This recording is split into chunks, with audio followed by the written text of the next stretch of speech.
잠 못 드는 밤, 이유 없이 밀려오는 불안, 마음 한구석을 짓누르는 두려움이 있으셨습니까?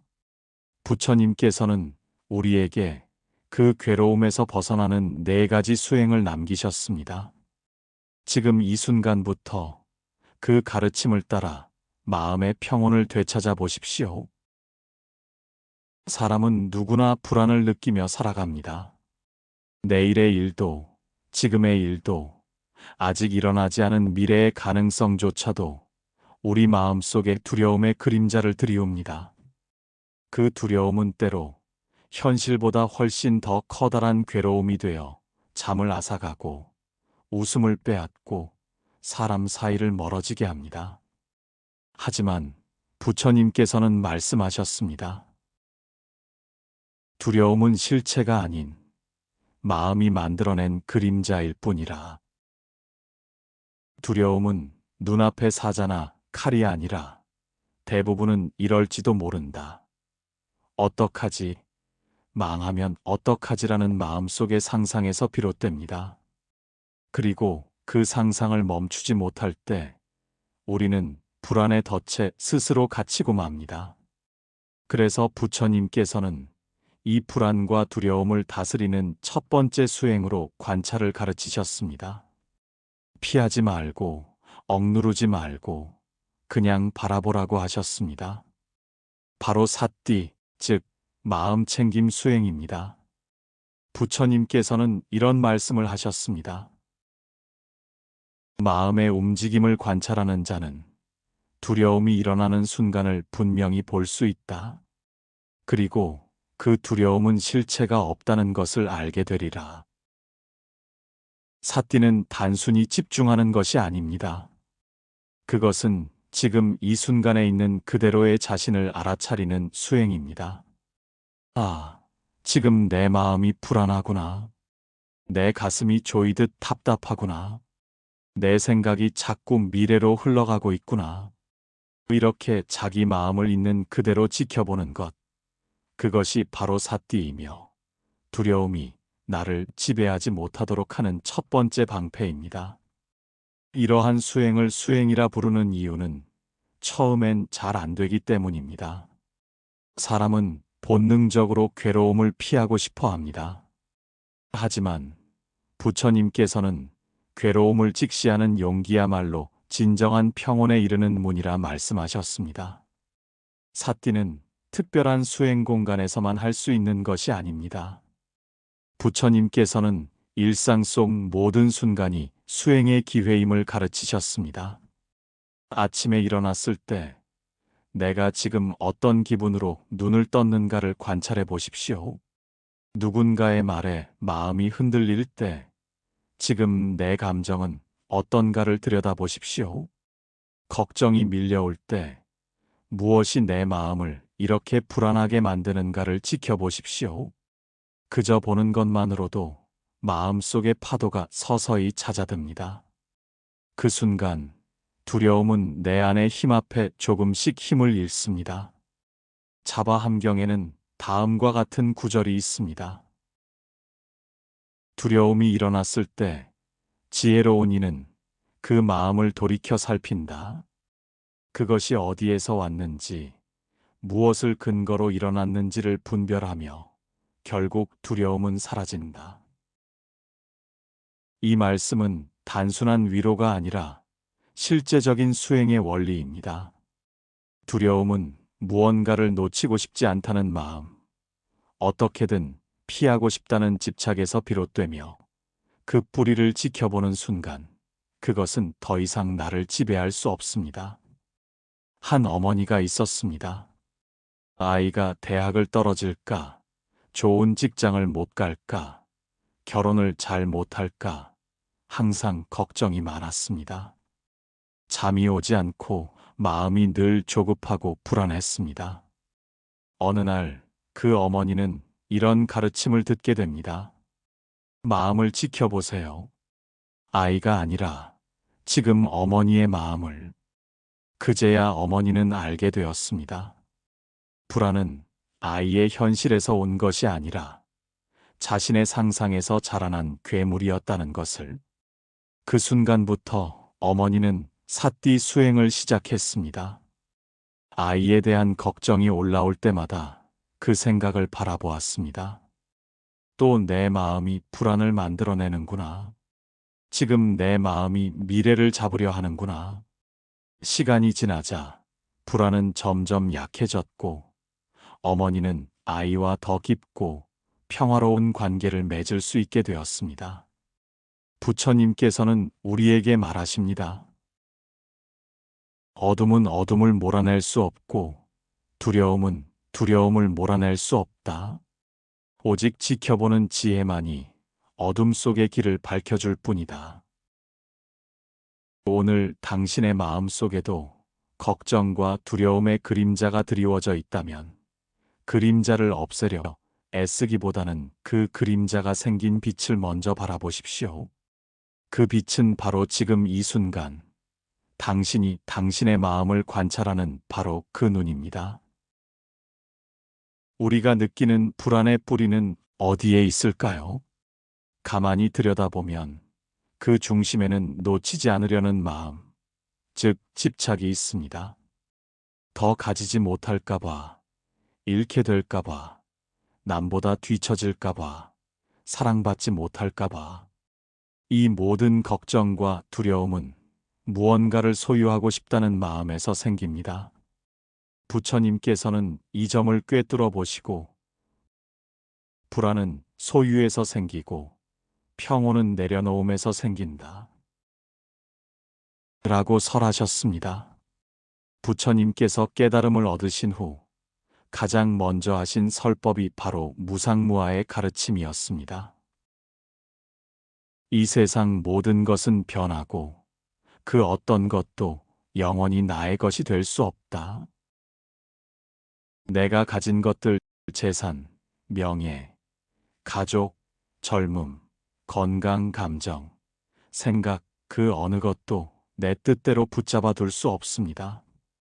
하지만 사람은 늘 내 것이라 믿고 집착합니다. 그래서 누군가 떠나면 괴롭고 무언가 무너지면 불안해지고 조금만 흔들려도 큰 공포가 밀려오는 것입니다. 부처님께서는 말씀하셨습니다.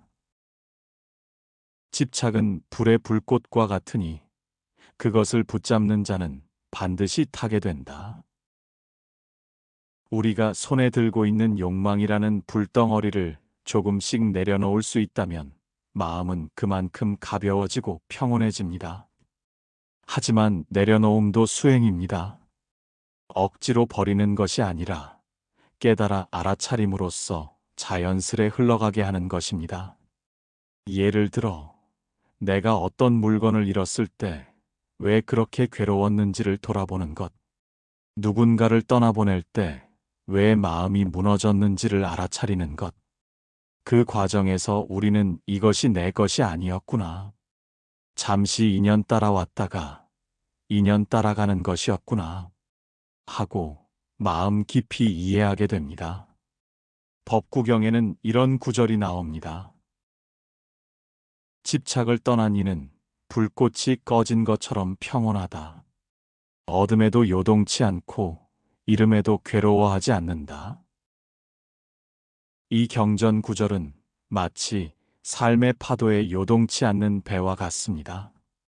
욕망에 휘둘리지 않고 있는 그대로 받아들이며 내면의 중심을 지키는 삶. 그것이 바로 불안에서 벗어나는 진짜 길입니다. 한 중년의 가장이 있었습니다. 그는 오랜 세월 성실히 직장을 다녔지만 퇴직이 가까워질수록 마음이 불안하고 두려웠습니다. 내가 이제 무가치한 존재가 되는 건 아닐까? 경제적으로도 불안한데 가족에게 짐이 되면 어쩌지? 그러던 어느 날 그는 한 선원의 법회에서 무상과 무아에 대한 부처님의 법문을 듣게 되었습니다. 그는 법문 후 깊은 울림을 느꼈습니다. 내가 가진 모든 것, 직장도, 명함도, 수입도, 심지어 가장이라는 역할조차 영원한 것은 아니었구나. 그때부터 그는 하나씩 마음을 내려놓는 연습을 시작했습니다. 직장에 나가면서도 오늘 하루만 감사히 일하자고 마음 먹었고, 퇴직 이후에는 가족과 보내는 시간을 선물로 여기기 시작했습니다. 이런 전환은 그의 내면에서 놀라운 평안을 불러왔습니다. 불안은 여전히 가끔 올라왔지만 그는 그것에 휘둘리지 않고 지켜볼 수 있었습니다. 사람들은 흔히 내려놓는 것을 포기라고 생각합니다. 그러나 부처님께서 말씀하신 내려놓음은 포기가 아니라 지혜로운 비움입니다. 그릇을 비워야 맑은 물을 다시 담을 수 있듯 마음을 비워야 진정한 평온이 깃든다. 불안을 잠재우려는 노력은 불안 자체를 억누르는 데서가 아니라 그 뿌리인 집착을 이해하고 놓는 데서 시작됩니다. 사람 사이의 갈등, 재산에 대한 걱정, 노후에 대한 불안, 사랑을 잃을까 하는 공포, 이 모든 것들은 붙들고 있는 마음이 만들어낸 허상일 뿐입니다. 부처님께서 말씀하셨습니다. 내가 놓아야 할 것을 놓는다면 그 순간부터 너는 자유롭다. 내가 무엇을 그렇게 붙잡고 있는가? 무엇을 놓치지 않으려 그토록 두려워하고 있는가? 그 질문을 오늘 하루만이라도 마음속에 깊이 담아 보십시오. 그리고 그 답을 향해 한 걸음씩 내려놓는 수행을 시작해 보십시오. 그 순간 당신의 마음엔 조용한 해방이 찾아올 것입니다. 우리가 두려움을 느끼는 순간을 떠올려 보십시오. 혼자일 때, 이해받지 못할 때, 사랑받지 못한다고 느낄 때, 불안은 더욱 깊어지고 마음은 얼어붙습니다. 그때 필요한 것은 이성적인 분석도 강한 정신력도 아닙니다.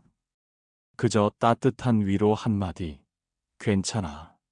너는 충분히 잘하고 있어라는 자비로운 마음 하나가 마음의 얼음을 녹입니다. 부처님께서는 말씀하셨습니다. 불안한 마음은 두려움을 더 부르나 자애로운 마음은 모든 괴로움을 녹인다. 그래서 세 번째 수행은 바로 사랑하라, 즉 자애의 수행, 자애 명상입니다. 자애 명상은 자기 자신과 모든 존재에게 따뜻하고 평화로운 마음을 보내는 수행입니다. 메타는 조건 없는 우정, 자비, 친절을 뜻합니다. 이 수행은 단순한 감정이 아니라 깊은 연습과 훈련을 통해 마음을 부드럽게 하고 불안을 씻어내는 실질적인 길입니다. 자애 명상은 이렇게 시작됩니다. 나 스스로가 평안하고 행복하기를 바랍니다. 나 스스로가 건강하고 안전하기를 바랍니다. 나 스스로가 두려움에서 벗어나기를 바랍니다.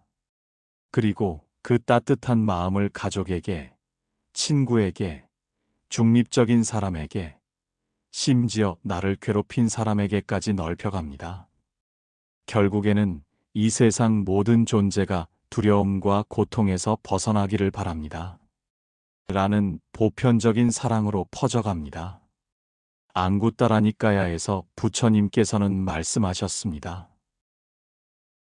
자애의 마음을 하루라도 닦은 이는 칼로 베지 못하고 불이 태우지 못하며 독이 해치지 못하고 악귀도 가까이 하지 못하느니라. 자애는 단순한 도덕이 아니라 두려움을 막아주는 강력한 방패이자 마음을 안정시키는 치료약입니다. 자애를 실천하면 타인에 대한 분노가 줄어들고 자신에 대한 미움도 사라지며 불안과 외로움은 스르르 녹아내립니다. 불안한 사람들은 종종 자신을 비난하고 깎아내립니다. 나는 왜 이것밖에 안 될까? 나는 부족해.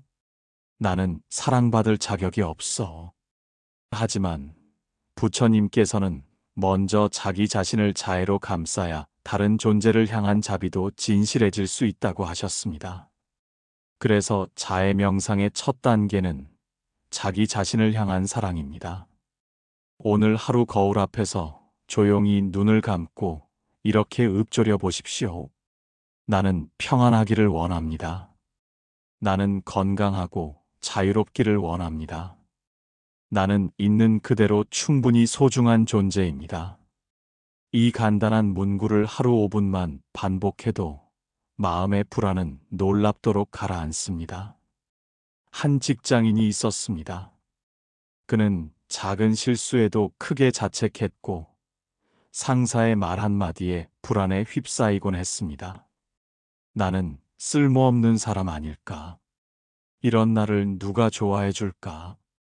어느 날 그는 자해 명상을 배웠습니다. 처음엔 어색하고 위선처럼 느껴졌지만 꾸준히 반복하면서 자신의 마음속에서 따뜻한 기운이 올라오는 것을 느꼈습니다. 괜찮아. 너도 사람인데 실수할 수 있어. 실수가 너의 가치를 정하지는 않아. 있는 그대로 너는 소중해. 이런 자비로운 말들이 그를 다시 일으켜 세웠습니다. 불안은 여전히 찾아왔지만 그는 더 이상 그 불안을 자신에 대한 증오로 바꾸지 않았습니다. 자해는 그를 괴롭히는 것이 아니라 그를 치유하는 힘이 되었습니다. 자해 명상의 마지막 단계는 나와 전혀 관계없는 사람들, 심지어 나를 힘들게 한 이들에게도 자해의 마음을 보내는 것입니다. 처음엔 불가능해 보입니다. 어떻게 나를 괴롭힌 사람에게 사랑을 보낼 수 있을까? 하지만 자해 명상은 그들을 용서하라는 것이 아닙니다. 그저 그들이 고통 속에 있다는 사실을 있는 그대로 바라보는 것입니다. 저 사람 또한 불안해서 저러는구나. 고통 속에서 고통을 흘려보내고 있구나. 그도 평안하기를, 자유롭기를 바란다. 이런 마음이 싹 틀 때 놀랍게도 내 마음의 독소가 빠져나가고 나 자신이 먼저 자유로워집니다. 사람은 누구나 사랑받기를 원합니다. 그러나 진정한 치유는 받는 사랑보다 주는 사랑, 밖에서 오는 위로보다 내 안에서 피어나는 따뜻함에서 비롯됩니다. 부처님께서 말씀하셨습니다. 자애의 불은 바람에도 꺼지지 않으며 밤의 어둠 속에서도 길을 비추느니라. 오늘 당신도 자신을 따뜻하게 안아주는 그 한마디부터 시작해 보십시오. 나는 괜찮습니다. 지금 이대로 충분합니다. 그 마음이 피어나는 순간 당신의 불안은 더 이상 당신을 해치지 못할 것입니다. 불안과 두려움이 우리를 괴롭히는 이유는 무엇보다 기댈 곳이 없다고 느끼는 마음 때문입니다. 마치 거센 파도에 던져진 작은 배처럼 어디로 갈지 모르고 어디에 정박해야 할지도 모를 때 우리 마음은 바닥 없이 흔들립니다. 그럴 때 부처님께서는 우리에게 단 하나의 방향을 제시하십니다. 삼보에 귀의하라. 그 안에서 너는 평온을 얻게 되리라. 불안의 시대, 부처님께서 가르쳐 주신 마지막 수행은 믿음의 수행, 즉 귀의입니다. 귀의란 말 그대로 돌아갈 곳, 의지할 곳을 찾는다는 뜻입니다. 불교에서는 부처님, 가르침, 수행 공동체, 이 세 가지를 삼보라 부르며 여기에 마음을 두고 따르는 것을 귀의라 합니다. 단지 예불하고 절하는 것이 귀의가 아닙니다. 진정한 귀의는 혼란스러운 세상 속에서 마음의 닻을 내리는 일입니다. 내가 지쳤을 때 부처님의 자비로운 눈빛을 떠올리는 것, 내가 두려울 때 법의 말씀을 되새기며 중심을 세우는 것, 내가 흔들릴 때 수행하는 도반들의 모습에서 용기를 얻는 것, 그 모든 순간이 바로 믿음의 수행이며 불안을 멈추게 하는 힘입니다. 상유타니까야에는 이런 말씀이 나옵니다. 믿음이 있는 이는 두려워하지 않나니 이는 그가 바른 길 위에 있기 때문이다. 믿음은 단순한 종교심이 아닙니다. 마음의 방향을 바로잡는 나침반입니다. 눈앞이 어둡고 길이 보이지 않을 때 부처님의 가르침은 우리가 어느 길로 나아가야 할지를 조용히 알려줍니다. 그리고 그 순간 불안은 줄어들고 마음엔 평온이 찾아옵니다. 믿음은 단번에 생기지 않습니다. 그것은 작은 실천을 통해 서서히 깊어지는 것입니다. 매일 아침 잠에서 깬 후 부처님의 말씀 한 구절을 떠올려 보십시오. 모든 것은 변한다. 잠들기 전 오늘 하루를 돌이키며 부처님께 감사의 마음을 올려보십시오. 불안할 때는 가슴에 손을 얹고 조용히 읊조려 보십시오.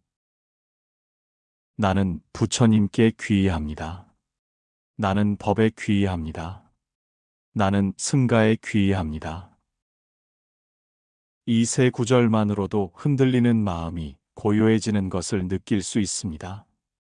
한 노인이 있었습니다.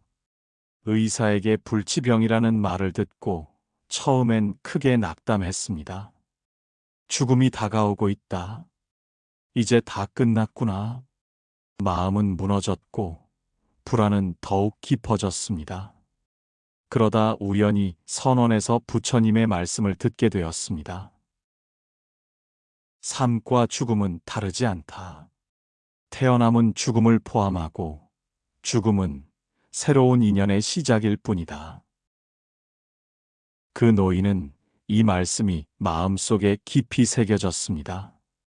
그날부터 매일 작은 부처님 상 앞에 앉아 삼귀의를 읊조렸습니다. 나는 부처님께 귀의합니다. 나는 법에 귀의합니다. 나는 승가에 귀의합니다. 그의 얼굴에는 조용한 평온이 서려갔고 죽음은 더 이상 두려운 그림자가 아니었습니다. 믿음은 그의 삶의 마지막을 두려움이 아니라 감사로 채우게 했습니다. 사람들은 흔히 말합니다. 믿음보다 중요한 건 현실이다. 하지만 현실은 언제나 바뀌고 무너지고 사라지는 법. 그렇기에 더더욱 변하지 않는 마음의 중심, 영혼의 뿌리가 필요합니다. 그 중심이 바로 부처님과 그 가르침이며 수많은 수행자들이 함께 걷는 길입니다. 믿음을 가진 자는 불안에 잠식되지 않습니다. 왜냐하면 그는 길을 알고 있기 때문입니다. 부처님께서 말씀하셨습니다. 어둠 속에 한 줄기 빛을 믿는 자는 결코 어둠에 사로잡히지 않는다. 지금도 세상은 빠르게 변하고 우리 삶도 예측할 수 없는 일로 가득합니다. 그럴 때마다 불안은 어김없이 찾아오겠지요. 그러나 이제 우리는 알고 있습니다. 그 불안을 다스릴 수 있는 네 가지 수행이 있다는 것을. 하나, 관찰하라. 두려움을 있는 그대로 바라보며. 둘, 내려놓아라. 집착을 놓고 마음을 비우며. 셋, 사랑하라. 자애의 마음으로 자신과 타인을 감싸며. 넷, 믿어라. 부처님의 가르침에 귀의하여 내면의 평온을 찾는 것. 이 네 가지 수행은 어떤 불안도 이겨낼 수 있는 부처님의 자비로운 선물입니다. 오늘 이 순간부터 당신의 마음 속에도 그 수행의 씨앗이 심어지기를 진심으로 바랍니다. 불안은 외부에서 오는 것이 아니라 믿음의 부재에서 자라나는 것이니 부처님께 돌아가는 그 한 걸음이 이미 평온이다. 마음이 조금은 편안해지셨나요? 번뇌하는 마음이 잠시라도 치유의 기회가 되셨으면 하는 바람입니다. 부처님의 말씀이 도움이 되셨다면 구독과 좋아요 부탁드립니다. 구독에서 알림 설정을 해두시면 새로 올리는 부처님 말씀을 먼저 만나실 수 있습니다. 늘 편안하고 행복한 나날이 되시길 부처님께 축원하겠습니다. 성불하세요.